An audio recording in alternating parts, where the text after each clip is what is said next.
Greetings, friends. I am in a terrible mood because I just had to re-record this video. This is take two.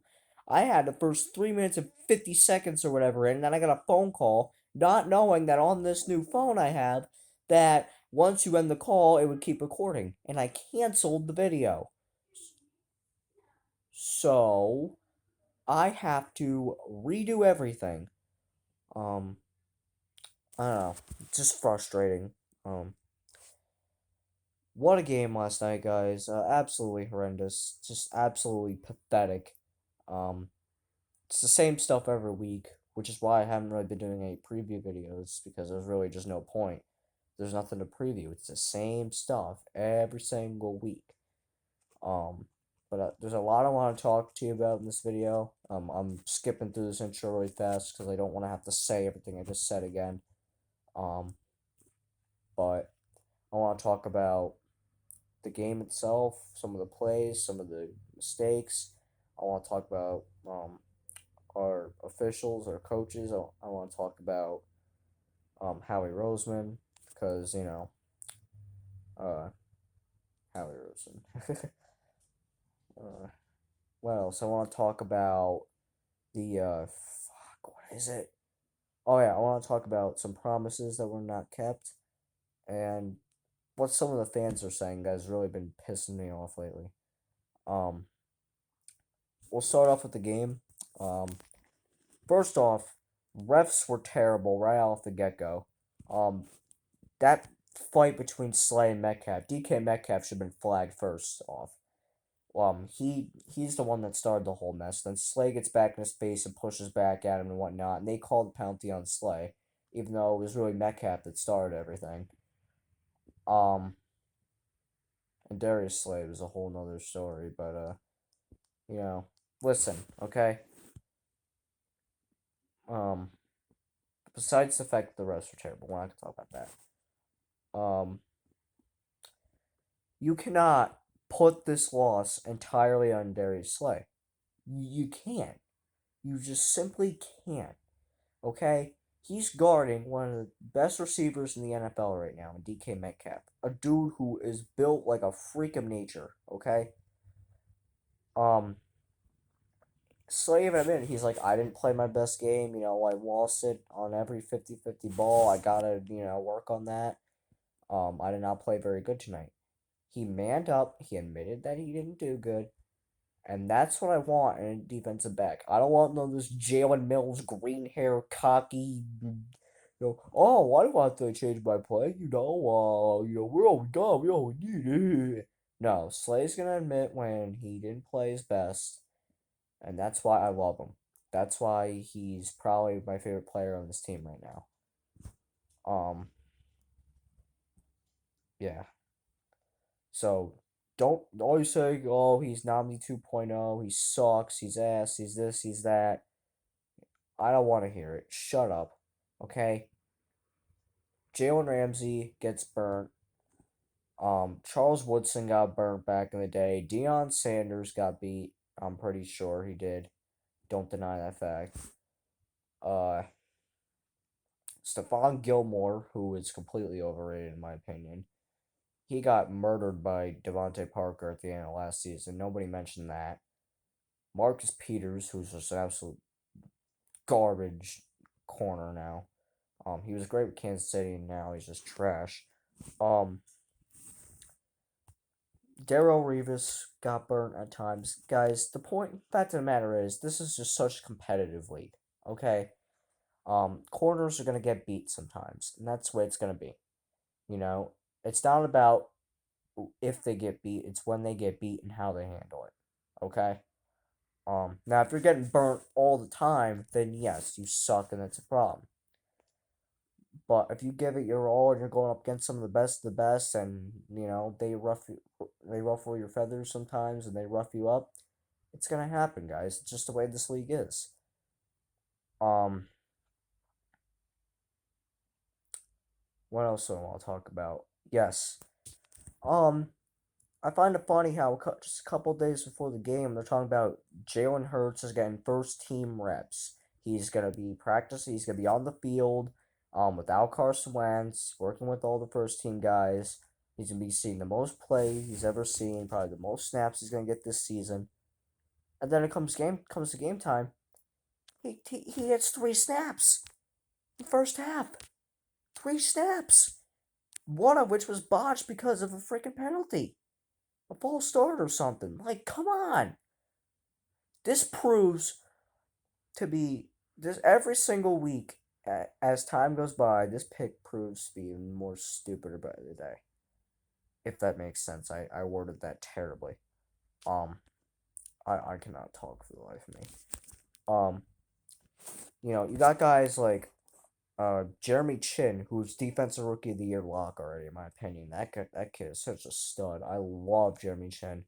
Um 2 fumble recoveries for touchdown against the Vikings. He's just he led the league in tackles or led safeties in tackles at one point or something amongst those lines. Um, he's just a dominant player. And I think he's gonna get even better as time goes on. We also got J.K. Dobbins, who is an absolute monster. Um, not necessarily, the greatest back in the league, but he gets the job done for Baltimore. He and Ingram are a good 1-2 punch. Um, those two guys, we could have had a 53. We were thinking about getting a 53. Um, and just a bunch of other weapons from the second round. And you go and draft Jalen Hurts, who you never use. And, you have stupid excuses as to why you have, quarterback factory, wildcat, this and that. No, there's no excuse for it. It was a terrible pick, and it's becoming more evident each and every week. Howie Roseman, like a bitch, packed his bags and left. I thought it was freaking hilarious. I can't wait to see him leave Philly for good. Hopefully by January. Because I do not want him drafting this year. If we get a top 10 pick, I do not want Howie Roseman calling the shots as far as who we draft. I don't want him evaluating talent. I don't want him being any part of this team beyond the end of the season. Because we're gonna get to number 10 or number 8 or whatever pick we're at right now at this time, and he's gonna draft a guy like Trey Lance or Fields if he's there. He's gonna draft a quarterback, or he's gonna draft the I don't know, a defensive tackle or something that we don't need, a kicker. We might as well draft a kicker because we're too retarded to actually evaluate talent. uh yeah, Jeffrey Lurie, I really hope the rumors about him being PO'd are true. Um, I really want to see him do something about Howie and Doug and their stupidity. I would like to see a guy like Brian Dable or the guy from Kansas City come in. Um, or at the very least, get Doug an offensive coordinator. Please do not let Doug have all of the control. Okay? Look where we're at right now. Look where that's gotten us. Absolutely nowhere. Third place in the division, and we're 3-7-1. Okay? You gotta do something. You gotta either tell Doug, listen, you need to get an offensive coordinator who's gonna help you evaluate plays, who's gonna help you make the right decisions. You're still more than welcome to be our head coach, but you need a guy to help you establish plays. And if that's not good enough for you, get out. I love everything Doug Peterson did for us, but all good things must come to an end, folks. Okay? Um, yeah. Back to Howie Roseman, guys. Look at that man, DK Metcalf. Look at that stud. That man, goodness. He could be on, no homo, but he could be on the sexiest man alive thing one of these days. I mean, that dude is just built different, okay? Um, that's pretty much all there is to it. He fell right in our laps, and we said nope. And we decided to get, what's his name? Oh, yeah, it's, sorry, guys, I forgot his name because he's never out there in the field. I can't remember the dude's name. Oh, yeah, JJ Arcega-Whiteside. That's right. 12 catches, 140 something yards, and 1 touchdown his whole career. DK had almost 200 yards receiving just last night alone. Okay? And what, like 17 catches or something like that? I can't remember. Just goes to show you how he can't draft guys. How I don't understand how you let a guy like that fall in your lap, and you go and you get some other scrawny, worthless bench warmer. I don't get it. Um, but I'll probably have a whole another video about why Howie needs to be fired, which will probably be 2 hours long. But yeah.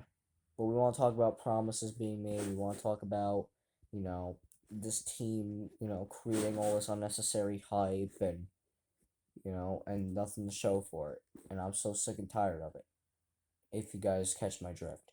They promised that Hurts was going to get more snaps and he was going to be out there by himself without Carson, which happened, but not as often as it should have.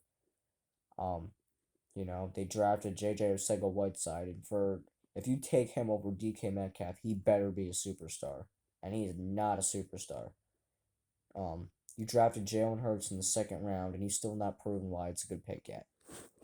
The play calling, the vanilla play calling, absolutely horrendous. The same damn play, 3-4 straight snaps in a row. And it's so easy for defenses to read and manipulate our offense. It's so easy for the offense to work their way around our defensive pieces. It's so easy to understand what we are calling and when we're going to call it because of how stale and vanilla our play calling is. It's pathetic, guys. You're not going to win anything in this league if your plays are like... It's like a recipe. You read, 1/2 cup of flour, or jet sweep to Jalen Rager. You get what I'm saying? They're so easy to comprehend and understand. And that's why we don't accomplish anything. That's why we can't get the ball moving effectively. We can't get points on the board early on. We can't make an impact. We can't make a statement. It's because of the stupidity on our coaching staff and the stupidity of our general manager. Good night, everybody.